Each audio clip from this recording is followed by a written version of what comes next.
अंतिगुआ और बारबुडा एक सुंदर द्वीपीय देश है जो कैरेबियन सागर में स्थित है और दो प्रमुख द्वीपों अंतिगुआ और बारबुडा से मिलकर बना है।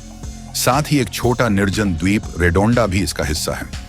यह देश प्राकृतिक सौंदर्य, ऐतिहासिक विरासत, समृद्ध संस्कृति और शांत समुद्री किनारों के लिए जाना जाता है। देश की खोज 1493 में प्रसिद्ध समुद्री खोजकर्ता क्रिस्टोफर कोलंबस ने अपनी दूसरी यात्रा के दौरान की थी। उन्होंने इसका नाम सांता मारिया ला अंतिगुआ रखा, जो स्पेन के एक गिरजाघर के नाम पर था। 17वीं सदी की शुरुआत में ब्रिटिश साम्राज्य ने इस पर कब्जा कर लिया। 1632 में अंग्रेजों ने इसे उपनिवेश बना लिया और अफ्रीका से दासों को लाकर गन्ने की खेती में लगाया। दासों की मदद से गन्ना, तंबाकू और अन्य फसलों का उत्पादन किया जाता था, जिससे ब्रिटिश अर्थव्यवस्था को बल मिला। हालांकि 1834 में दास प्रथा समाप्त कर दी गई थी, लेकिन उसके बाद भी सामाजिक असमानता बनी रही। 20वीं सदी में कैरेबियन क्षेत्र के कई देशों की तरह अंतिगुआ और बारबुडा ने भी राजनीतिक स्वतंत्रता की ओर कदम बढ़ाए। 1958 से 1962 तक यह वेस्ट इंडीज महासंघ का हिस्सा रहा और फिर 1967 में इसे ब्रिटेन से आंतरिक स्वशासन प्राप्त हुआ। अंततः 1 नवंबर 1981 को यह पूरी तरह स्वतंत्र देश बना। यह आज भी ब्रिटिश कॉमनवेल्थ का हिस्सा है और संवैधानिक राजतंत्र के रूप में कार्य करता है, जहां ब्रिटिश सम्राट को देश का औपचारिक प्रमुख माना जाता है। प्रधानमंत्री देश का प्रमुख कार्यकारी होता है। इस देश का कुल क्षेत्रफल लगभग 442 वर्ग किलोमीटर है, जो इसे कैरेबियन के छोटे देशों में से एक बनाता है। अंतिगुआ द्वीप का क्षेत्र 280 वर्ग किलोमीटर, बारबुडा का 161 वर्ग किलोमीटर और रेडोंडा केवल 1.25 वर्ग किलोमीटर में फैला हुआ है। अंतिगुआ पहाड़ी इलाका है, जहां माउंट ओबामा सबसे ऊंची चोटी है, जिसकी ऊंचाई 405 मीटर है। बारबुडा एक फ्लैट कोरल द्वीप है, जो अपनी समुद्री जैव विविधता और पक्षियों की विशेष प्रजातियों के लिए प्रसिद्ध है। विशेष रूप से फ्रिगेट पक्षियों का अभयारण्य यहाँ एक प्रमुख आकर्षण है। देश की राजधानी सेंट जॉन्स है, जो अंतिगुआ द्वीप पर स्थित है। यह न केवल राजनीतिक और आर्थिक गतिविधियों का केंद्र है, बल्कि एक प्रमुख बंदरगाह भी है, जहां अंतर्राष्ट्रीय क्रूज जहाज भी आते हैं। बारबुडा द्वीप की मुख्य बस्ती कॉड्रिंगटन है, जो पारंपरिक जीवन शैली और शांत वातावरण के लिए जानी जाती है। अंतिगुआ और बारबुडा की जनसंख्या लगभग 1,05,000 है, जो आकार में तो छोटी है, लेकिन सांस्कृतिक रूप से अत्यंत विविध और समृद्ध है। यहाँ की जनसंख्या संरचना ऐतिहासिक घटनाओं से गहराई से जुड़ी हुई है, विशेष रूप से गुलामी के युग से, जब बड़ी संख्या में अफ्रीकी लोगों को जबरन यहाँ लाकर गन्ने और अन्य फसलों के बागानों पर काम कराया गया था।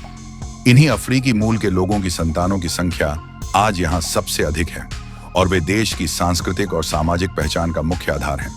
इन अफ्रीकी मूल के लोगों की उपस्थिति ने अंतिगुआ और बारबुडा की संस्कृति, संगीत, नृत्य, खान-पान और पारंपरिक जीवन शैली पर गहरा प्रभाव डाला है। यहाँ के कई प्रमुख त्योहार, जैसे कि एंटीगुआ कार्निवल में अफ्रीकी परंपराओं की झलक साफ देखी जा सकती है। इसके अलावा यहाँ यूरोपीय मूल के लोग भी रहते हैं, जो मुख्यतः ब्रिटिश उपनिवेश काल के समय से यहाँ बसे हुए हैं। इनमें कुछ श्वेत परिवार हैं, जिनकी जड़ें 17वीं और 18वीं शताब्दी तक जाती हैं। मिश्रित नस्ल के लोग भी बड़ी संख्या में हैं, जो अफ्रीकी और यूरोपीय, विशेष रूप से अंग्रेजों वंशों के मेल से उत्पन्न हुए हैं। इनकी उपस्थिति भी देश की सामाजिक विविधता को दर्शाती है। हाल के दशकों में भारतीय और अन्य एशियाई मूल के लोग भी यहाँ आकर बसने लगे हैं, विशेषकर व्यवसाय, शिक्षा और चिकित्सा क्षेत्र में योगदान देने के लिए। इनकी संख्या कम है, लेकिन वे स्थानीय समाज में अपनी खास जगह बना चुके हैं। भाषा की बात करें तो अंग्रेजी यहाँ की आधिकारिक और प्रशासनिक भाषा है, जो स्कूलों, अदालतों और सरकारी संस्थानों में प्रयुक्त होती है। लेकिन इसके साथ ही अधिकांश स्थानीय लोग एंटीगुअन क्रियोल इंग्लिश बोलते हैं, जो एक स्थानीय क्रियोल भाषा है। ये बोली अंग्रेजी के साथ अफ्रीकी भाषाओं के मिश्रण से बनी है और इसमें एक अनोखा लहजा तथा शब्दावली होती है, जो केवल इसी क्षेत्र में सुनने को मिलती है। यह भाषा न केवल रोजमर्रा की बातचीत में प्रयोग होती है, बल्कि यह स्थानीय कहावतों, लोकगीतों और हास्य में भी व्यापक रूप से प्रयुक्त होती है। इस सामाजिक सांस्कृतिक विविधता ने अंतिगुआ और बारबुडा को एक ऐसा राष्ट्र बना दिया है जो छोटा होते हुए भी बेहद बहुआयामी है, जहां परंपरा और आधुनिकता का सुंदर संगम देखने को मिलता है। धार्मिक दृष्टि से यह देश मुख्यतः ईसाई बहुल है। प्रोटेस्टेंट और रोमन कैथोलिक सबसे प्रमुख समुदाय हैं। देश में धार्मिक सहिष्णुता है और सभी धर्मों को स्वतंत्र रूप से मानने की अनुमति है। अर्थव्यवस्था मुख्य रूप से पर्यटन पर आधारित है, जो कुल जीडीपी का लगभग 60% हिस्सा बनाता है। देश के समुद्री तट, रिसोर्ट्स, नेचर रिजर्व और समुद्री खेल, वाटर स्पोर्ट्स पर्यटकों को आकर्षित करते हैं।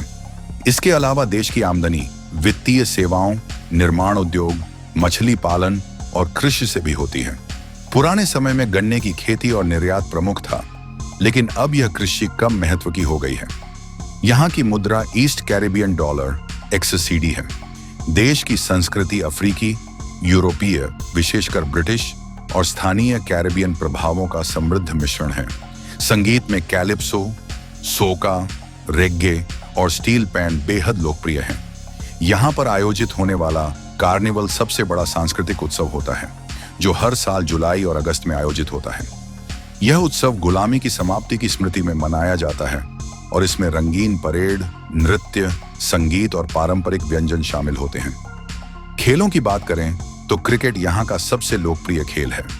वेस्ट इंडीज क्रिकेट टीम में अंतिगुआ और बारबुडा के खिलाड़ी शामिल होते रहे हैं। विख्यात क्रिकेटर सर विवियन रिचर्ड्स यहीं के निवासी हैं और उनके नाम पर स्टेडियम भी है। इसके अलावा फुटबॉल, नौकायन और एथलेटिक्स भी लोकप्रिय हैं। शिक्षा और स्वास्थ्य सेवाएं सरकार द्वारा संचालित हैं। यहाँ की साक्षरता दर लगभग 99% है, जो देश के विकास के लिए एक सकारात्मक संकेत है।